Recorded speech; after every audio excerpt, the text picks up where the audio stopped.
21 août 1967, 4 ordonnances réorganisent la sécurité sociale et l'une d'elles donne naissance à la CNAF. Il y a création d'une caisse nationale des prestations familiales. La Caisse nationale des allocations familiales est créée. Cette décision, perçue comme technocratique, puisqu'il s'agit d'améliorer la gestion d'un système existant, va s'avérer bien plus profonde pour la protection familiale et sociale, dont bénéficie aujourd'hui presque un Français sur 2. Les prémices des allocations familiales se manifestent à la fin du 19e siècle. Industrialisation et pauvreté croissante de la classe ouvrière conduisent à considérer la famille comme une cellule structurante de la société. Ainsi, en 1891, Léon Harmel met en place dans ses filatures un sursalaire familial, l'ancêtre des allocations familiales, en créant une caisse gérée par les ouvriers. L'idée se généralise et des patrons créent des caisses de compensation pour mutualiser les sursalaires familiaux. En 1925, on en dénombre déjà 150. 1932. La loi Landry impose à toutes les entreprises d'adhérer à une caisse de compensation. Ainsi naît en France le premier système obligatoire de versement d'allocations familiales. Et en 1938, les allocations familiales sont étendues à l'ensemble des salariés de tous les secteurs et les taux d'allocation sont harmonisés proportionnellement au salaire moyen. La Grande Guerre a provoqué une saignée de la démographie et la relance de la natalité est un enjeu national. En 1938, est également créée la prime pour mère au foyer et en 1939, le Code de la famille et de la natalité instaure la progressivité des allocations qui augmente à partir du 3e enfant. Les caisses de compensation sont de plus en plus en contact avec les Français. Des agents payeurs passent chez les allocataires pour verser les allocations en liquide et 700 centres d'enseignement ménager sont déjà ouverts en 1943. 1945, création de la sécurité sociale. Monsieur Ambroise Croizat, nouveau ministre du Travail, est un métallurgiste encore tout proche des problèmes qu'il aura à résoudre. Chaque Français a le droit d'être en sécurité, qu'il soit malade, chargé de famille, chômeur ou à la retraite.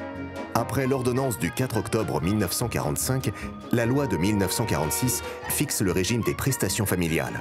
Les caisses d'allocation deviennent des caisses de sécurité sociale et la gestion de leur trésorerie est assurée par la Caisse nationale de sécurité sociale. L'Union nationale des caisses d'allocation familiale est créée et 114 CAF se substituent aux 300 caisses de compensation d'avant-guerre.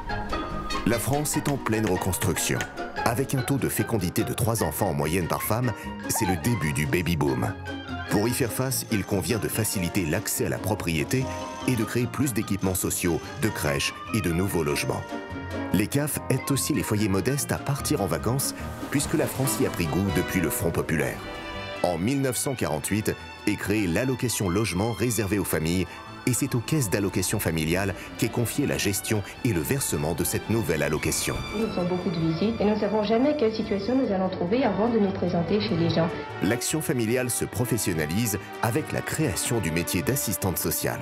Leur effectif va passer de 1300 en 1946 à 16 000 en 1961. La politique sociale et familiale est définitivement devenue un enjeu national et la nécessité d'une refonte de la sécurité sociale s'impose pour en maîtriser les coûts et les risques financiers. Nous voici revenus en 1967 avec les ordonnances réorganisant le régime général de la sécurité sociale en 3 caisses nationales. La Caisse nationale d'assurance maladie pour la santé, la Caisse nationale d'assurance vieillesse pour les retraites et enfin la Caisse nationale des allocations familiales. La trésorerie des 3 branches reste commune.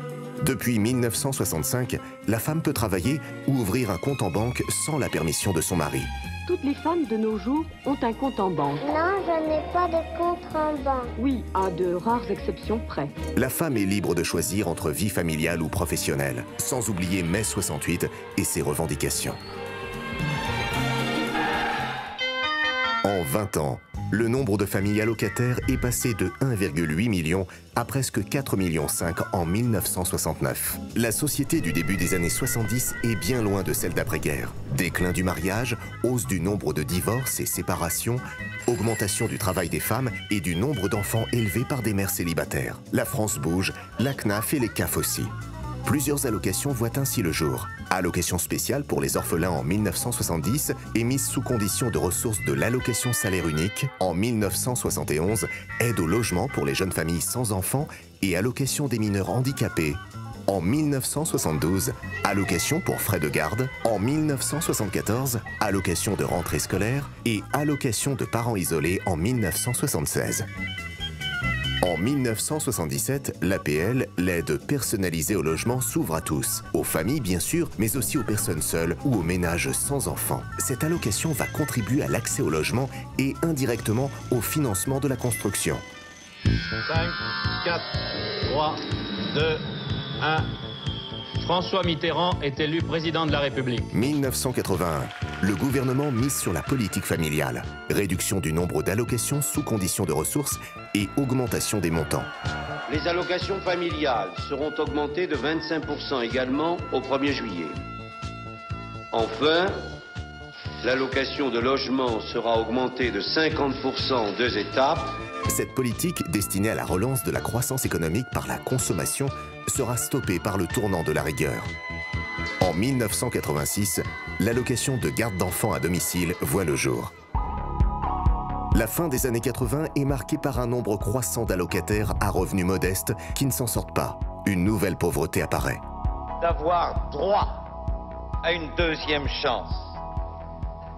Tel est le sens profond du revenu minimum d'insertion. En 1988, la branche famille et son réseau de CAF sont seuls capables de mettre en œuvre le RMI dans les plus brefs délais pour faire face à une forte demande. La CNAF pilote en parallèle un immense chantier informatique. Nom de code, Cristal. Lancé en 1987, Cristal va progressivement permettre aux CAF de traiter les dossiers en temps réel avec des échanges de données avec les impôts ou l'ANPE et maintenant Pôle emploi. Une dématérialisation des échanges dont il est impossible de se passer aujourd'hui. En 1994, à effectif constant, les CAF ont réussi à absorber la gestion du RMI. Alors que leurs prestations sont de plus en plus complexes, elles ont également réduit leur coût de gestion de 10%. Cette année-là, l'organisation des branches de la sécurité sociale change. Le texte présenté par Simone Veil introduit 2 vraies nouveautés, la séparation des branches et l'instauration d'un débat annuel au Parlement sur les recettes et dépenses. En 2000, la CNAF, très attachée à l'accueil de la petite enfance, lance un plan de modernisation des crèches.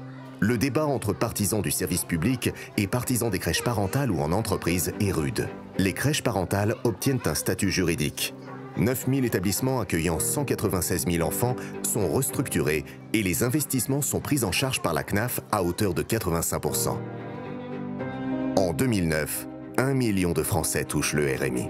Mais le tableau est plus sombre. 10% des actifs sont considérés comme travailleurs pauvres, soit plus du double des bénéficiaires du RMI. S'impose alors l'idée qu'un travail, même précaire, est préférable à toute situation d'assistance. Pour favoriser le retour à l'emploi des bénéficiaires du RMI, qui sont plus d'1 million, un nouveau dispositif d'incitation financière devrait rentrer en vigueur dès cette semaine. Il s'agit du revenu de solidarité active. Là encore, la CNAF et les CAF sont en première ligne pour faire face à un flux de demandes. 3,5 millions de personnes sont éligibles au RSA. L'informatisation et la mutualisation des moyens s'accélèrent pour tendre vers un seul objectif, le service à l'allocataire. Grâce à Internet, les relations avec les allocataires gagnent en rapidité et en personnalisation. Dès 2011, le nouveau site caf.fr reçoit 124 millions de visiteurs sur l'année. L'informatique sophistiquée permet aussi par exemple à la CNAF de proposer aujourd'hui la gestion de prestations plus complexes comme celle des impayés de pensions alimentaires avec la création de sa propre agence de recouvrement, l'ARIPA. Que de chemin parcouru en 50 ans. Ce qui semblait être une réforme technocratique a donné naissance à un service public performant qui, entre autres missions, remplit celle d'accompagner les familles, d'aider au logement, de gérer la solidarité avec les minima sociaux ou les allocations pour personnes handicapées ou encore de financer des crèches, des centres sociaux, des associations. Aujourd'hui, en 2017, la CAF, c'est un réseau de 101 CAF, 35 000 collaborateurs qui traitent 22 millions d'appels téléphoniques et reçoivent dans leurs accueils plus de 12 millions de visiteurs par an. Sans oublier le site caf.fr, consulté maintenant par 385 millions d'internautes par an. La CNAF finance les CAF avec les cotisations des employeurs, une partie de la CSG et par les dotations de l'État.